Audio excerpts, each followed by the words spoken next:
इधर देखते हैं भगवान कन्हैया के मित्र सुदामा कन्हैया से उनकी मित्रता कैसे हुई है।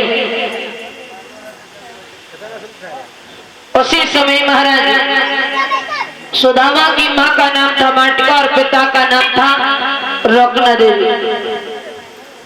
सुदामा जी महाराज ऐसा नहीं था कि वो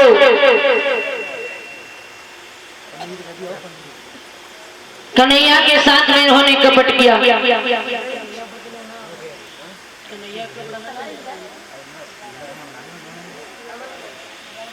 इधर जब एक समय की बात भगवान कन्हैया गुरु संदीपन के यहाँ पर विद्या अध्ययन करने के लिए जा रहे थे। वहीं पर भगवान कन्हैया जब विद्या अध्ययन कर रहे थे तो सुदामा भी वहां पर विद्या अध्ययन करने के लिए जाते थे। एक समय की बात महाराज सुदामा विद्या अध्ययन करने के लिए जा रहे थे तो पैर में कांटा चुभ गया और जब कांटा चुभाए तो दर्द होने लगा। आवाज लगाने लगे कि हे गोविंद मेरे पैर में कांटा लग गया है, बहुत तेज दर्द हो रहा है। तब तक महाराज कन्हैया निकले हैं तो देखा कि सुदामा के पैर में कांटा लगा है। कन्हैया ने अपने मुंह के द्वारा अपने दांतों के द्वारा जब सुदामा के पैर के कांटों को निकाला तो सुदामा कहने लगे कन्हैया अब पैर के दर्द की तो बात छोड़ो, तुमने हमारे हृदय के दर्द का भी हरण कर लिया।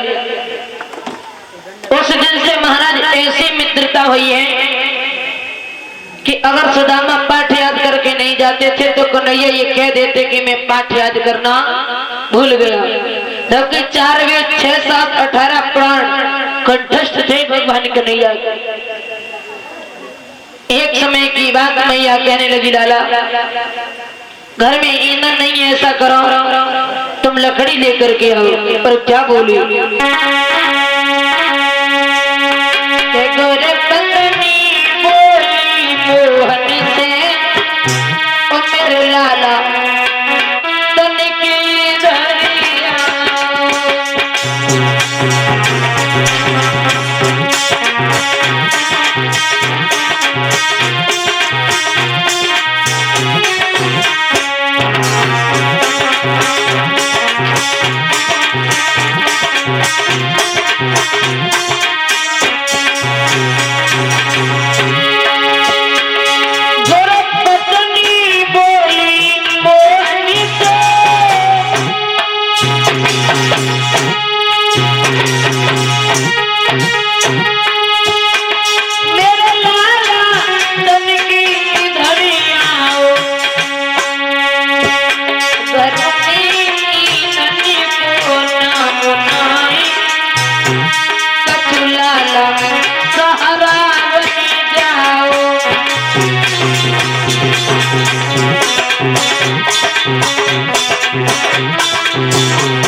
गुरु पत्नी कहने लगी लाला ऐसा करो घर में ईंधन नहीं है और तुम चले जाओ ईंधन को लेकर के आओ। कन्हैया कहने लगे माँ क्यों चिंता कर रही हो, हमारे साथ में सुदामा है, मैं उसको लेकर के चला जाऊंगा।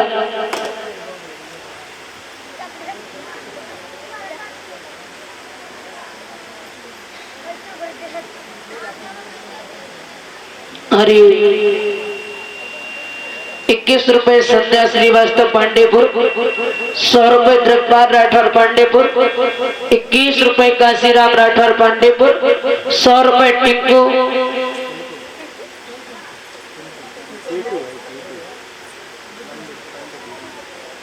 टिंकू पंडित पांडेपुर,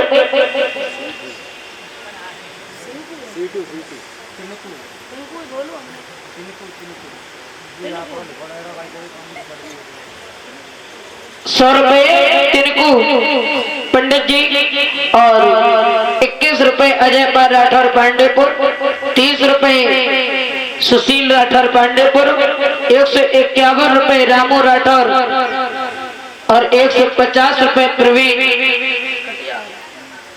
कटियार से। गोविंद धन के भंडार भरे रहे, जो भी दिल की इच्छा हो राधा रानी पूरी करे, यही गोविंद से प्रार्थना है।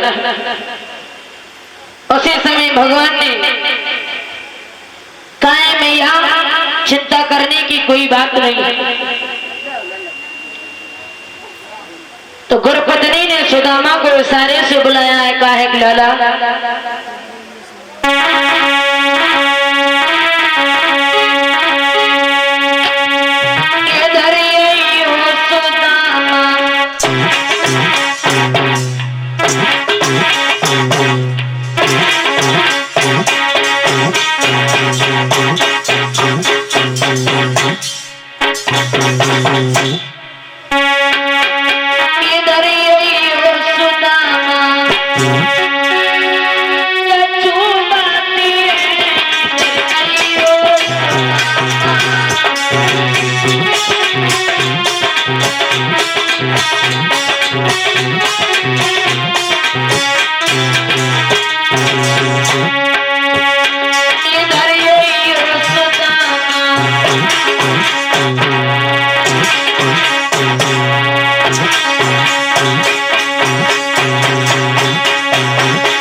गुरुपत्नी ने इशारे से सुदामा से कहा कि दरा लो थोड़े से चना ले जाना और जब भूख लगे तो दोनों मित्र मिलकर के चाव लेना।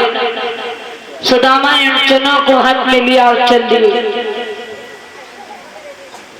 कन्हैया कहने लगे सुदामा भैया आप वृक्ष पर चढ़ जाओ, लकड़ियों को तोड़ो और मैं इकट्ठा करूंगा। कन्हैया से जब ये शब्द कही ही तो सुदामा कहने लगे भैया मैं वृक्ष पर चढ़ना नहीं जानता, तुम तो अहिरवार गवाले हो, तुम वृक्ष पर चढ़ जाओ। उसी समय भगवान कन्हैया वृक्ष पर चढ़ गए, लकड़ियों को तोड़ने लगे और सुदामा एकत्रित करने लगे। महाराज माह का महीना है, पानी बरसने लगा, कन्हैया वृक्ष से नीचे उतर करके आए। महाराज सर्दी की वजह से सिकुड़ रहे। कुछ समय के बाद में जब देखा है तो सुदामा जी को भूख लगी, और जब भूख लगी है तो देखा है कि थोड़े से चने हैं, अगर हमने खा लिए और कन्हैया को भी ये दिए तो दोनों का भी पेट नहीं भरेगा। तो इसलिए महाराज सुदामा ने चुपचाप उन चनों को चुभ लिया, और जब चुपचाप चनों को चुभ लिया तो है कन्हैया कहने लगे भैया क्या खा रहा है, मुझे भी दे दे, भूख लगी है। सुदामा कहने लगे भैया मैं कुछ नहीं खा रहा हूँ, सर्दी की वजह से मेरी दांती बज रही है, लेकिन तन की जाने मन की जाने, जाने चित्त की चोरी, ऐसे प्रभु से का छिपी है जाके हाथ में डोरी। और जब ये बात कही है उसी समय लकड़ियों को लेकर के जब आए हैं तो दोनों की विद्या पूरी हुई है। महाराज तो कहने लगे हैं कन्हैया की है सुदामा, अगर जब भी किसी तुम पर संकट आए, विपत्ति आए तो मुझे याद करने ला। इतने शब्द कहने के बाद में महाराज सुदामा अपने धाम के लिए चले आए और कन्हैया भी अपने धाम के लिए चले गए।